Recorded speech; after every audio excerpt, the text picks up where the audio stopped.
sir. All right, thank you. Mr. President, welcome to Canada. Thank you very much. It's a great honor. Happy birthday. A few days short. A little bit. A few days short, but didn't have a chance to see you on the day. Happy birthday to the U.S. military as well, 250th, and this is the 50th birthday, if you will, of the G7. This marks the 50th birthday of the G7, and the G7 is nothing without U.S. leadership, and your personal leadership of the United States, many issues. Geopolitics, economic, technology, and working hand in hand with the United States, Canada and the United States, and the other G7 partners with your leadership. Very much looking forward to the meeting. I'm grateful to have you. Thank you very much, Mark. I appreciate it, and we've developed a very good relationship, and we're going to be talking about trade and many other things. And we have a whole group of people, some traders and some other people. I see my top economy people. But we have a very talented group of people, and you do too, and I know they work together very well. I look forward to that. The G7 used to be the G8. Barack Obama and a person named Trudeau didn't want to have Russia in, and I would say that that was a mistake, because I think you wouldn't have a war right now if you had Russia in, and you wouldn't have a war right now if Trump were president 4 years ago, but it didn't work out that way. But it used to be the G8. And now it's, I guess, what's that, 8 years ago, it switched over. They threw Russia out, which I claimed was a very big mistake. Even though I wasn't in politics then, I was very loud about it. It was a mistake in that you spend so much time talking about Russia, and he's no longer at the table. So it makes life more complicated. But you wouldn't have had the war. Other than that, I think we're going to accomplish a lot.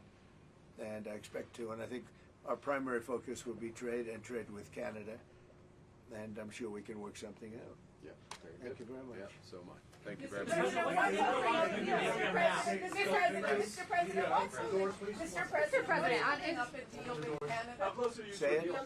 What is holding up a deal with Canada from your perspective? It's not so much holding up. I think we have different concepts. I have a tariff concept, and Mark has a different concept, which is something that some people like. But we're going to see if we can get to the bottom of it today. I'm a tariff person. I've always been a tariff. It's simple, it's easy, it's precise, and it just goes very quickly. And I think Mark has a more complex idea, but also very good. So we're going to look at both, and we're going to see what we're going to come out with something, hopefully. Do you think a deal is achievable within days, within weeks? Is there that kind of runway? Yeah, it's achievable. Both parties have to agree. Yeah, sure. Mr. President, have you heard any signals or seen any messages from intermediaries that Iran wishes to de-escalate the conflict? Yeah. What have you heard? What have you heard from the Iranians? They'd like to talk, but they should have done that before. I had 60 days, and they had 60 days, and on the 61st day I said, we don't have a deal. They have to make a deal, and it's painful for both parties, but I'd say Iran is not winning this war, and they should talk, and they should talk immediately before it's too late. And what would you say, in your opinion, what would it take for the U.S. to get involved in this conflict militarily?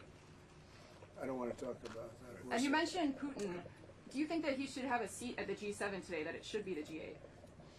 I'm not saying he should at this point, because too much water's gone over the dam, maybe. But it was a big mistake. Obama didn't want him, and the head of your country, the proud head of your country, didn't want him. This was a big mistake. You wouldn't have that war. You know, you have your enemy at the table. Even I don't even consider him. He wasn't really an enemy at that time.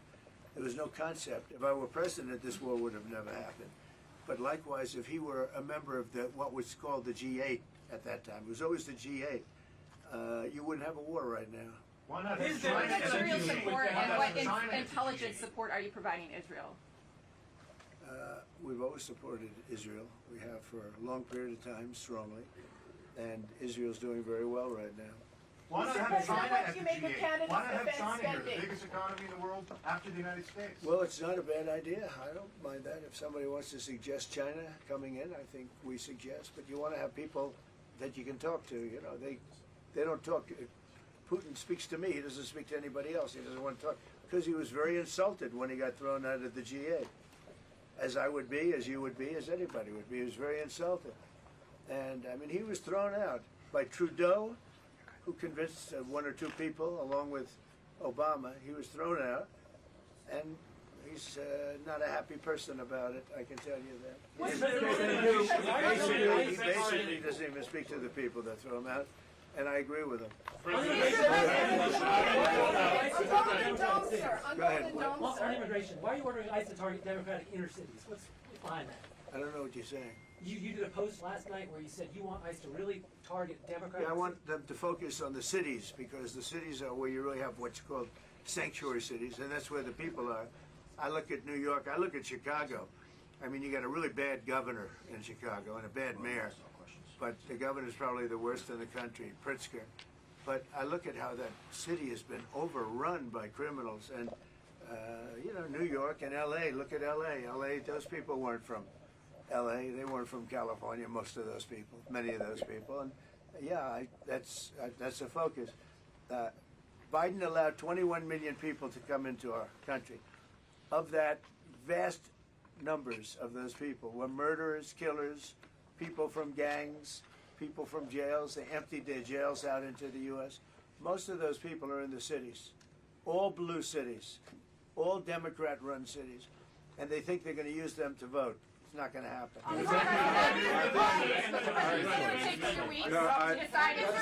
That's it. Thank you. If you don't mind, I'm going to exercise my role, if you will, as G7 chair, since we have a few more minutes with the president and his team, and then we actually have to start the meeting to address some of these big issues. So thank you. Thank you, media. Let's go. Thank you. That's it. That's it. Thank you very much. Out. Go, guys. Out. Thank you. Katie, let's go. They don't want to do it.